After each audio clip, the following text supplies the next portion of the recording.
የተወደዳችሁና የተከበራችሁ የአርሂቦ መዝናኛ ፕሮግራም ተከታታዮቻችን አሁን ደግሞ ሁላችንም የሚያሳስበን የሚያስጨንቀን ጉዳያችን ላይ መፍትሄ የምናገኝበት የጤና ፕሮግራማችን አልዓፊያ ይጀምራል።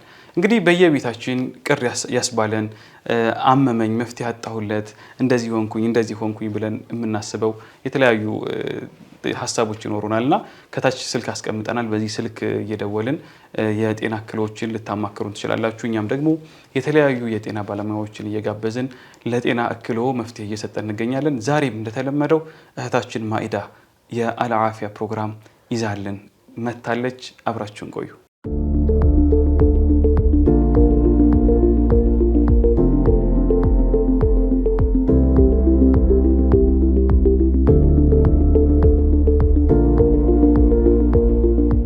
ውድና የተከበራችሁ ተመልካቾቻችን አልዓፊያ ፕሮግራማችን ላይ ደርሰናል። ኢንሻአላህ በዛሬው አልዓፊያ ፕሮግራማችን ምናልባትም ደግሞ አብዛኞቻችን በዚህ ነገር እጅግ በጣም ተቸግረን ሊሆን ይችላል። በልጆቻችን፣ በቤተሰቦቻችን፣ በራሳችንም ጭምር ሁሌም መገኛችን መዋያችን ሆስፒታል ሆኗል። ለምንድነው ሁሌ ልጆቻችን የሚታመሙት? ለምንድነው እኛ ሁሌ የምንታመመው? በሽታ የመከላከል አቅማችን ለምን ይዳከማል? ስለዚህ ዛሬ በሽታ የመከላከል አቅማችንን እንዴት አዳክመነው እንዴትስ ደግሞ አበርትተን ከተለያዩ በሽታዎች ራሳችንን ጠብቀን ጤነኞች መሆን እንችላለን የሚለውን ኢንሻአላህ አጠር አድርገን እናያለን።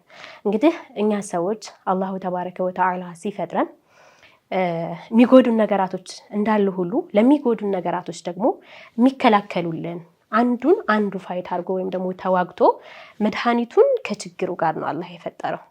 የሰው ልጆች ሲስተማችን ሙሉ ከጭንቅላት እስከ ጥፍራችን ሙሉ የሰውነት ክፍሎቻችንን ብናያቸው አንዱ ላንዱ ተጠጋግነው አንዱን እንዳጠቃው ወይም ደግሞ የተለያዩ የህመም አይነቶች ሊያጠቁን ይመጣሉ። ከውጭ የተለያዩ ቫይረሶች፣ የተለያዩ ባክቴሪያዎች እኛን ሊያጠቁን ይመጣሉ። እኛን ሲያጠቁን ደግሞ አላህ በሕክማውና በጥበቡ ሱብሃንአላህ ውስጣችን ላይ ራሱ ሰውነታችን ሲስተም ውስጥ ደግሞ ከውጭ የመጡ የተለያዩ ቫይረሶች፣ የተለያዩ ባክቴሪያዎች እንደዚሁም ደግሞ የተለያዩ የህመም አይነቶች እንዲዋጉልን ደግሞ አላህ አብሮ ሰውነታችን ውስጥ ሲስተም ውስጥ አብሮ የዘረጋቸው ደግሞ ምኖች አሉ ማለት ነው። የሰውነት ክፍሎች እንደዚሁም ደግሞ የሰውነት ህዋሶች አሉ። እነዛ ህዋሶቻችንን እንዴት አድርገን ጠብቀን ጤነኛ እንደዚሁም ደግሞ ልጆቻችን በተለይ ደግሞ አሁን ላይ እንደ ወረርሽኝ እየተባለ ብዙ ልጆቻችን እንደው እስከ ሳምንት ነው አፊያ ቢሆኑና ለምንድነው ልጆቻችን ሁሌ የሚታመሙት? እነዛን ከውጭ የሚመጡ ባዕድ ወይም ደግሞ ባክቴሪያዎችን ቫይረሶችንስ እንዴት ራሳችን በቀላሉ ውስጣችን ላይ ባለው ሲስተም ብቻ አላህ በሰጠን ጸጋ ብቻ ታግዘን እንዴት አድርገን ልንጠብቀውና ልንከባከበው እንችላለን የሚለውን ኢንሻአላህ ዛሬ እናያለን። እንግዲህ ያው በሽታ የመከላከል አቅም ሲባል አላህ ቀደም ብዬ እንደነገርኳችሁ ሰውነታችንን ሙሉ ሲስተሙን ሲዘረጋው አብሮ ደግሞ ከውጭ ያሉ ነገሮች መጥተው እኛን እንዳያጠቁን በውስጥ ላይ ያሉ ደግሞ የሰውነት ህዋሶቻችን በቀላሉ አጥቅተው እነዛ ከውጭ የመጡ ባዕድ ነገራቶችን በሽታ የመከላከል አቅማችን የመታመም ሁኔታችንን የሚያዘገዩልን ወይም ደግሞ የሚያስወግድልን የራሳችን ሲስተሞች አሉ። ከነዚህም ውስጥ ለምሳሌ በህክምና አጠራሩ WBC ወይም ደግሞ ዋይት ብለድ ሴል የምንለው አለ። ነጭ የደም ሴላችን በሽታ የመከላከል አቅማችንን እጅግ በጣም አላህ ሰዎችን ደም ራሱ ስንል 3 አይነት የደም ሴሎች እንዳሉ በሳይንሱ ይነገራል። ከነዚህ የደም ሴሎች አይነት መካከል ነጭ የደም ሴል የምንለው በሽታ የመከላከል አቅማችንን በተፈጥሮ መንገድ በራሱ ሲስተም የተለያዩ ቫይረሶች፣ ባክቴሪያዎች መጥተው እንዳያጠቁንና በቀላሉ እንዳንታመም ያደርገናል። ስለዚህ ይህንን ልንጠብቀውና ልንከባከበው ይገባል። እንዴት እንጠብቀዋለን? ወደፊት እናያለን። እንደዚሁም ደግሞ የተለያዩ በሰውነታችን ውስጥ አንታይቦዲ የምንላቸው አሉ። አላሁ ተዓላ አሁንም ከውጭ የመጡ የተለያዩ ህመሞች እንዳያጠቃን በሰውነታችን ውስጥ ያስቀመጠልን ሲስተም ነው። ከዛም ባለፈ ደግሞ ኮምፕሊመንት ሲስተም የሚባልም እንደዚሁ ሰውነታችን ውስጥ አለ። ይሄ ምንድነው? በሰውነት ውስጥ ጸረ ባክቴሪያ ተዋሲያንን ለመግደል አላህ ሰውነታችን ውስጥ አሁንም የፈጠረልን ወይም ደግሞ የዘረጋልን ሴሎች መስመሮች ናቸው። የደም ህዋሶቻችን ወይም ደግሞ ሊምፋቲክ ሲስተም የምንላቸው እነዚህ እና መሰል ህዋሶች ምን ያደርጉልናል? እኛ በቀላሉ በበሽታ ተይዘን ተጠቅተን ምን እንዳናደርግ እንዳንታመም ይረዱናል።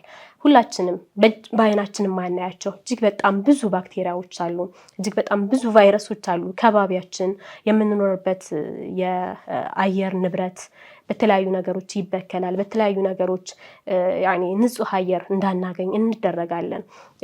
እንደዚሁም ደግሞ የራሳችን አኗኗር ዘያችን፣ ሲስተማችን፣ ቆሻሻ አወጋገዳችን፣ ለራሳችን የምንሰጠው ትኩረት፣ ለቤታችን፣ ለግቢያችን፣ ለዙሪያችን ያለን ጽዳትና ጥንቃቄም ጭምር የተለያዩ ባክቴሪያዎች፣ ቫይረሶች እየተራቡ እኛን በቀላሉ እንዳያጠቁን አላሁ ተዓላ ይሄንን ትልቅ ሲስተም ምን አድርጎልናል? ዘርግቶልናል ማለት ነው። አንድ ሰው እንዴት ነው በሽታ የመከላከል አቅሙን ሊያሳጡ የሚችሉ ነገራቶች ምንድን ናቸው? እነዛ ነገሮች እንዴት ይከሰቱበታል የሚለውን አጠር አድርገን አሁንም እናያለን። እንዳልኳችሁ አንድ ሰው በሽታ የመከላከል አቅሙን በተፈጥሮ የተሰጠውን ሊያሻሽልና ሊጨምር ወይም ደግሞ ሊጠብቅ የሚችለው አንደኛ በራሱ የሚያደርጋቸው ብዙ ጥንቃቄዎች አሉ። የአኗኗር ዘይቤያችን ለምሳሌ ምን ይመስላል? አመጋገባችን ምን ይመስላል? ንጽህናችን ምን ይመስላል? ምንመገባቸው ምግቦች፣ ምንውልበት የስራ ሁኔታ። ለምንድን ሰውየው ኑሮውን ነው የሚመስለው አይደል የሚባለው? ሁሌም ለራሳችን አላህ ከሰጠን ጸጋ በተጨማሪ ጥንቃቄ የምናደርግ ከሆነ ያለንበትን ምንኖርበትን ቤት ጽዱ የምናደርግ ከሆነ ሁል ጊዜም ራሳችንን ንጽህናችንን የምንጠብቅ ከሆነ እነዚህን ደግሞ የተፈጥሮ ምግቦች ላይ በተለይ ደግሞ እነዚህ አርቲፊሻል ወይም ደግሞ የታሸጉ ጣፋጭ ምግቦችን አዘውትረን ማንጠቀም ከሆነ አላህ የሰጠንን ጸጋ ሳናጣቸው በስርዓት ተጠቅመን ጤናችንን፣ አፊያችንን የኛንም ብቻ ሳይሆን የቤተሰቦቻችንን፣ የልጆቻችንን ልንጠብቅ እንችላለን። እንዴት ነው ጤናችንን ሊያጓድሉ ወይም ደግሞ ይህን በሽታ የመከላከል አቅማችንን ሊጎዱ ወይም ደግሞ ሊያሳንሱ ከአቅም በላይ ሊያደርጉ የሚችሉና እኛ ወደ ሆስፒታል እንድንሄድ የሚያደርጉ ነገራቶች ምንድናቸው ብንል ለምሳሌ ቫይረሶች አሉ፣ ጉፋን ይመጣል። እንደዚሁም ደግሞ HIV ሊይዘን ይችላል። ለምሳሌ በጣም በሽታ የመከላከል አቅማችን በጣም ዝቅተኛ ነው። እንደዚሁም ደግሞ ካንሰር ያለባቸው ሰዎች ካንሰር ከመጣ ወይም ደግሞ የካንሰር ህመም ካለ ሰውየውን በጣም እነዚህ ከላይ የጠቀስናቸው በሽታ ሊከላከሉልን የሚችሉ ህዋሶቻችንን በመጉዳትና በማጥቃት ምን ያደርጋል?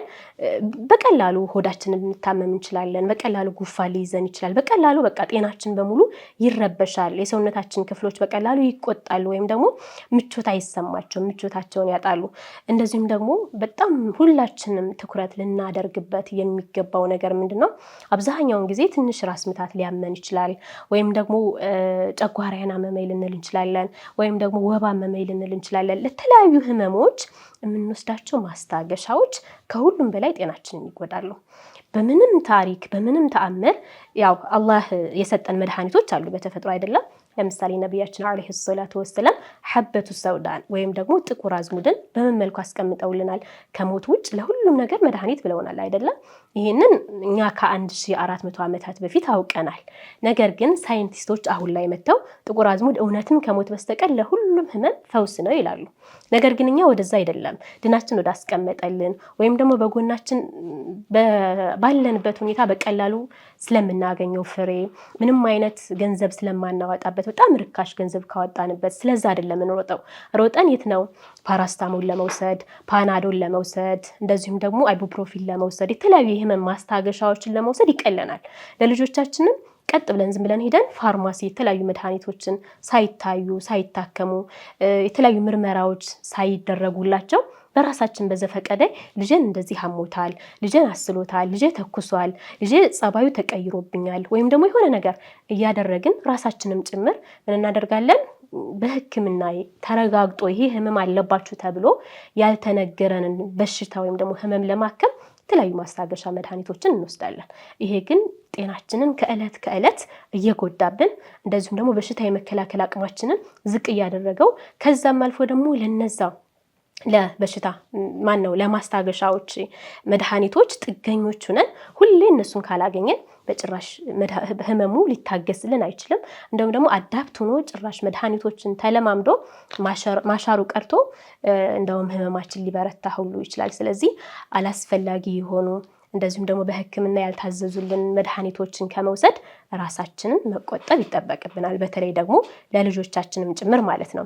ከዛም ባለፈ ደግሞ ስር የሰደዱ በሽታዎች ካሉ ለምሳሌ በሽታ የመከላከል አቅማችንን ይቀንሳሉ። ለምሳሌ የስኳር ህመም፣ የልብ ህመም፣ ይሄ ሄፓታይተስ የምንለው ወይም ደግሞ የጉበት በሽታ ሊሆን ይችላል። እነዚህ አይነት ስር ሰደድ ህመሞች ካሉብን እነዚህም ደግሞ በሽታ የመከላከል አቅማችንን ሊያዳክሙ ይችላሉ። እነዚህ ነገራቶች የሚያመጡብን እንደነገርኳቸው አጠቃቀማችን፣ ለምሳሌ ምግብ አጠቃቀማችን፣ ቅባታማ ምግቦችን ሁሌ እንመገባለን። የተጠበሱ ምግቦችን ሁሌ እንመገባለን። የታሸጉ ምግቦችን ሁሌ እንመገባለን። እነዚህ ነገራቶች በተደጋገሙ ቁጥር ወይም ደግሞ ሁሌ የዘወትር ላይፍ ስታይላችን ባደረግናቸው ቁጥር ጤናችንን ቀስ በቀስ እየጎዱ ጉበታችንን ከጥቅም ውጭ ያደርጉታል። ኩላሊታችን ከጥቅም ውጭ ይሆናል። ከዛም ባሻገር ደግሞ ለተለያዩ ህመሞች የምንዳረገው የደም ግፊት ብንለው፣ የስኳር ህመም ብንለው፣ የስኳር በሽታ እድሜ ልክ ሁሉ መድኃኒቶችን እየወሰድን እንድንኖር የሚያደርጉን አብዛኛው ሜዲካል ኬዞች ወይም ደግሞ አብዛኛው ህመሞች ከነዚህ ከአመጋገባችን ከሰው ልጅ ከኑሮ የሚመጡ ናቸው። ስለዚህ እነዚህ ነገሮች እንዳይመጡብን ጥንቃቄ ልናደርግ ይገባል። ስለዚህ እንዴት አድርገን በሽታ የመከላከል አቅማችንን በራሳችን ምንም አይነት የህክምና እገዛ ሳያስፈልገን ራሳችንን ጠብቀን ራሳችንን ከተለያዩ መድኃኒቶች ንጹህ አድርገን አላህ የሰጠንን የተለያዩ እንትኖች የሰውነት ክፍሎቻችንን ጠብቀን መኖር ደስተኞች ሆነን መኖር እንችላለን የሚለውን ደግሞ እናያለን። እንግዲህ የመጀመሪያው ከአኗኗራችን አይደለ ቅድም ስናይ የነበረው አኗኗራችንን ማስተካከል ነው። ለምሳሌ ንጽህናችንን በደንብ መጠበቅ። ብዙ ባክቴሪያዎች ብዙ ቫይረሶች የሚመጡት በእጅ ነው። የተለያዩ ቆሻሻ ነገሮችን ነክተን ወይም ደግሞ አልተገባ ቦታ ሆነን ከሆነ ንጹህ ያልሆኑ ነገሮችን ከነካን እጃችንን በሚገባ በሳሙና በደንብ በመታጠብ እንደዚሁም ደግሞ የምንኖርበትን ቤታችንን ሰፈራችንን ንጹህ በማድረግ ለምሳሌ ቆሻሻ ውሃዎችን በሰፈራችን ባለመድፋት ጉንፋንን ልንከላከል እንችላለን። እንደዚሁም ወባ ልንከላከል እንችላለን። ምክንያቱም የወባ የምትመጣው የወባ ትንኝ የምትመጣው ቆሻሻ ውሃዎች ሲጠራቀሙ ከዛ ኩሬ ይሆናል። ከዛ በኋላ የወባ በሽታ ትመጣለች። በየጊዜው እዛ ትራባለች፣ ልጆቻችንን ትነድፋለች፣ እኛን ትነድፈናለች። ሁልጊዜ የወባ ታማሚ ሆነን እንኖራለን ማለት ነው። ስለዚህ የሰፈራችንን የምንኖርበትን አካባቢ የምንኖርበትን ቤታችንን ራሳችንን ጭምር ንጽህናችንን መጠበቅ ነው። እንደምናውቀው እስልምናችን ስለ ንጽህና ብዙ ነገር አስተምሮናል። ከዛ መካከል ሙስሊሞች ያው 5 ወቅት ሶላት እንሰግዳለን አይደለም? ሁልጊዜ እስቲንጃ እናደርጋለን። እስቲንጃ አድርገን ውዱእ እናደርጋለን። ከዛስ ይሄ ምን ያደርግልናል? ነብያችን አለይሂ ሰላቱ ወሰለም አንድ ሰው 5 አውቃት ሶላትን ለመስገድ ወንዝ ሂዶ ቢታጠብ ሰውነቱ ላይ ምንም አይነት እድፍ አይኖርበትም አይደለም? ወንጀሉንም ሁሉ ያብስለታል። ስለዚህ ንጽህናችን ሁልጊዜ መላእክቶችን የሚቀርቡን ንጹህ ስንሆን ነው። ያኔ ቆሸሽ መጥፎ ሽታ ያለን መላእክቶች ከኛ ይርቁብናል። ስለዚህ መላእክቶች እንዲቀርቡን ሁሌ ንጹህ መሆን አለብን። ቤታችን ጽዱ መሆን አለበት፣ ውብ መሆን አለብን። እንዴት ተባልነውም ደግሞ አጥሁሩ ሸጥሩል ኢማን አይደለም?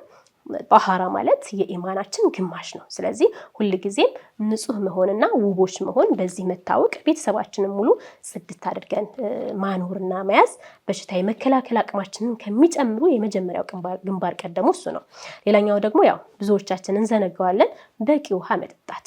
ሰውነታችን ይሄ ሲስተም ዝም ብሎ አይደለም የሚሰራው አይደለም? የሚያስፈልጉ የተለያዩ ነገሮች ያስፈልጉታል።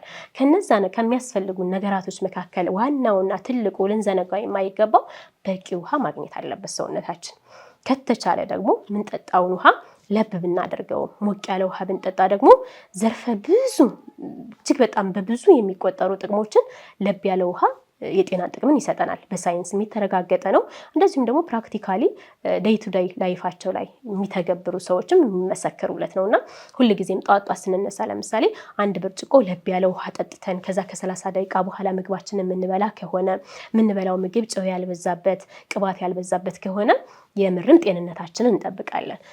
በቀን ቢያንስ እስከ 8 ብርጭቆ ውሃ ከዛም በላይ እስከ 2 ሊትር ብንጠጣ እጅግ በጣም ጤናማዎች፣ ፊታችን እጅግ በጣም የሚያበራ፣ ኩላሊታችን ስርዓቱን ጠብቆ ሲስተሙን ጠብቆ የሚሰራ፣ በጨጓራ ህመም በቀላሉ ማንያዝ፣ እንደዚሁም ደግሞ ጭንቀትን የምናስወግድ እንሆናለን። የራስ ምታት፣ ድብርት፣ የተለያዩ ነገራቶች ከኛ ይወገዳሉ። ስለዚህ በቀን በቂ ውሃ ጠጥቻለሁ ወይንስ አልጠጣሁም የሚለውን ማወቅ አለብን። ምናልባት ውሃ እንደሆነ እኮ አልጠጣም የምንል ሰዎች ካለን ቅድም የነገርኳችሁ ሲስተም ለምሳሌ ውሃን ሞቅ አድርጎ መጠጣት እጅግ በጣም የጠጣችሁ አይመስላችሁም? ደስ ይላል። በዛ ላይ ደግሞ ብዙ ስቦችን በማቅለጥ ብዙ ለምሳሌ ኩላሊት ህመም ተጠቂ ከምንሆንባቸው መንገዶች መካከል አንዱ ምንድነው?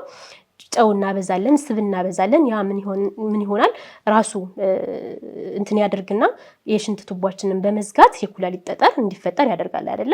እነዛ የምንበላቸው ስቦች በቀላሉ ብሬክ ዳውን ሆነው ተሰባብረው በስርዓት ሲስተማቸውን ጠብቀው እንዲጓዙ የልብ ጤንነታችን ለሁሉ ነገር እጅግ በጣም ጠቃሚ ስለሆነ ስንጠጣ ውሃ ሞቅ ያለ ውሃ ብንጠጣ ለሁሉም አይነት ህመም ፍቱን ስለሆነ ጭንቀትን፣ ራስ ምታትን፣ ብዙ ነገሮችን ስለሚያስወግድ ይሄንን ከእለት እንቅስቃሴዎቻችን ውስጥ ትኩረት አድርገን ሁልጊዜም ይሄንን ብናደርግ መልካም ነው። ከዛ ባሻገር ደግሞ ፍራፍሬዎችን አዘውትረን መጠቀም ሞር አሁን እኛ የምናደላው ከውጭም ስንገባ ለልጆቻችን ጣፋጮችን፣ ኬኮችን፣ ጁሶችን እንደዛ ነው ቸኮሌቶችን ይዘን የምንገባው። ነገር ግን እነዚህ በጣም ውድ ናቸው። እንደዚሁም ደግሞ የልጆቻችንን ጤና ከእለት እያስተጓጎሉና ልጆቻችንን ጭራሽ ከሌሎ ተፈጥሯዊ ከሆነ ነገር አርቀን አርቲፊሻል ወደሆኑ ለምግብ ማቆያነት የሚጠቀሙ የተለያዩ ጎጂ ባክቴሪያ ኬሚካሎች ሁሉ አሉ። ጊዜውን እንዳቆይ ከለር ለማምጣት የሚጠቀሙት ብዙ ነገር አለ የሚቀመሙበትና በዛ ምን ይሆናሉ? ሱሰኞች ይሆናሉ። ምግብ መብላት ፍላጎታቸው ይቀንሳል። ከዛም በኋላ ገንዘባችንም የልጆቻችንን ጤና ከዛም መዋያችን መገኛችን ሆስፒታል ወይም ደግሞ ጤና ጣቢያ ይሆናል ማለት ነው። ስለዚህ ይሄ ለመቀነስ ለራሳችን ለልጆቻችንም ፍራፍሬ ሎሚ ለምሳሌ በጣም ርካሽ ነው አይደለም?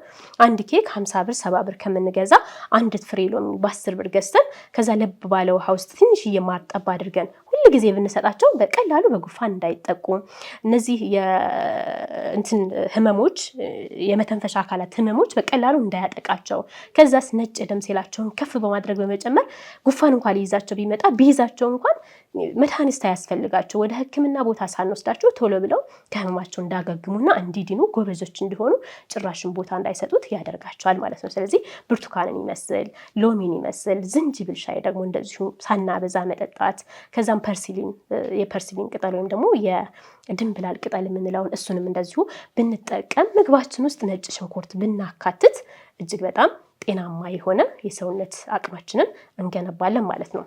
ከዛም ደግሞ አሁንም በተለይ ወጣቶች፣ እናቶች፣ አባቶችም ጭምር ልንሆን እንችላለን። በቂ እንቅልፍ እየተኛን ነው ወይ? ለምንድን ነው ሰዎች በቀናቸው ክፍል ድብርት ወይም ደግሞ ጭንቀት ወይም ደግሞ ራስ ህመም ተጋላጭ ነው? ከዛ ራስ ህመማቸውን፣ ጭንቀታቸውን፣ ድብርታቸውን ለማራቅ ወይም ደግሞ ለማንሳት ብለው ያላስፈላጊ መድኃኒቶችን ቅድም ያልኳቸው ማስታገሻዎችን ይወስዳሉ። በቂ እንቅልፍ ስለማይተኙ ነው። አብዛኞቻችን ለሊት 7 ሰዓት ለሊት 6 ሰዓት እናመሻለን። ስናመሽ ደግሞ ስክሪን ላይ ነው የምናመሸው። ስልካችንን፣ ቴሌቪዥን፣ የተለያዩ ነገሮችን በማየት ነው የምናመሸው። ከዛ በኋላ በቂ እንቅልፍ አናገኝም። 11 ሰዓት እንነሳለን፣ ሶላት ሰግደን ከዛ በኋላ ወደ ስራ እንሄዳለን። ስራ ቦታ በጣም ውጥረት አለ። በዛ አማካኝነት ምን እንሆናለን? ሁልጊዜ በቃ እኔ ራስ ህመም ታማሚ ነኝ፣ በቃ ኃይለኛ ሄዴክ አለብኝ፣ ኃይለኛ ማይግሬን አለብኝ ብለን ስናማረር እንውላለን። ነገር ግን በቂ እንቅልፍ አግኝተናል ወይ? ያኔ የሁላችንም መልስ የሚታወቅ ነው። በቂ እንቅልፍ እየተኛን አይደለም። ነቢያችን አለይሂ ሰላቱ ወሰላም ከልማዳቸው ማታ ዒሻ ላይ በጊዜ ይተኛሉ፣ ጧት ሱብሒ ለይል ሶላት ላይ ይነሳሉ። ስለዚህ ዒሻ ከሰገደ ሰውየው ራቱን ቀደም ብለን ራታችንን መብላታችን ደግሞ አሁንም ለጤናችን ትልቅ አስተዋጽኦና ትልቅ ጥቅም አለው። ቀደም ብለን ራታችንን በልተን ከዛ በኋላ ዒሻችንን ሰግደን ከዛ በኋላ ዚክር ማድረግ አለብን። ምናልባት የራሳችን አውራዶች ካሉ የራሳችን የምናደርጋቸው የተለያዩ ዒባዳቶች ካሉ እነዛን በጊዜ ፈጽመን ከዛ 2 ሰዓት 3 ሰዓት ላይ ትኝት ስንተኛ ደግሞ በምንተኛበት ክፍል ውስጥ ጨለማ ብናደርገው ምንም አይነት ብርሃን ባይኖር ሐታ የስልክ ብርሃን ትንሽ ጭላንጭል ባይኖር ጥሩ ነው። ለምንድን በምንተኛበት ሰዓት ምሽት በሚሆን ሰዓት የሚመረት የራሱ ሆርሞን አለው። ሰውነታችን የሚያመነጨው ሆርሞን አለ። ያ ሆርሞን የሚመረተው ወይም ደግሞ አእምሯችን ያንን ሆርሞን ለማምረት የሚያዝልን ስናደርግ ነው፣ ጨለማ መሆኑን ስናሳውቀው ወይም ደግሞ ስናሳየው ነው። ስለዚህ ምንተኛበት ክፍላችን ምን መሆን አለበት? ጨለማ መሆን አለበት። ያ ሆርሞን ይመረትልን ዘንድ ያ ሆርሞን ሲመረት በቂ እንቅልፍ ስናገኝ ደስተኞች እንሆናለን። ከተለያዩ ጭንቀቶች፣ ከድብርት እንደዚሁም ደግሞ ካላስፈላጊ ራስ ምታት ምን እናደርጋለን? ራሳችንን እንታደጋለን። ምርታማዎችም ውጤታማዎችም ደስተኞችም እንሆናለን። ስለዚህ ልጆቻችንም እኛም ከመተኛታችን በፊት ቢያንስ 30 ደቂቃ በላይ ከስክሪን ነፃ መሆን አለብን። ከሞባይልም፣ ከቴሌቪዥንም፣ ከተለያዩ ከላይቶችም እንደዚሁ ምን መሆን አለብን? ራሳችንን ነፃ አድርገን በቂ እንቅልፍ ተኝተን ጠዋት በሱብሒ ተነስተን ከዛ በኋላ ወደ ስራዎቻችን እንሄዳለን። ቀናችን ሙሉ ብሩህና እጅግ በጣም ስኬታማ የሆነ ቀን እናሳልፋለን። ከዛ በተጨማሪ የአካል ብቃት እንቅስቃሴዎችን ማድረግ የበሽታ የመከላከል አቅማችንን እጅግ በጣም ያጎላዋል፣ ትልቅ ያደርገዋል። ሁልጊዜም የሰለጠነ ወይም ደግሞ በቃ ምሁር ወይም ደግሞ የተማረ ሰው ወይም ደግሞ እሱ በቃ ጎበዝ እኮ ነው እንድንባል ትንሽ እንኳን መንገድ መሄድ እየቻልን ራይድ እንጠራለን፣ ባጃጅ እንጠራለን፣ ታክሲ ሁሉ ጊዜ እንጠብቃለን።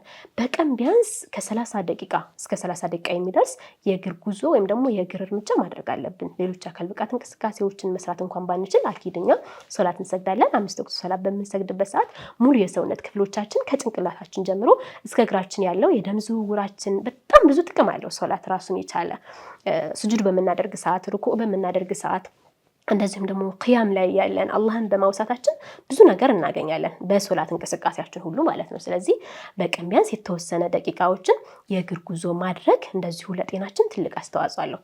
ከዛ ደግሞ አብዛኞቻችን የምንነፍገው ሌሎችንም የምንነፍጋቸው ጭራሽም ከቁብ የማንቆጥረው ደግሞ ነገር አለ፣ መሳቅ፣ ደስተኞች መሆን።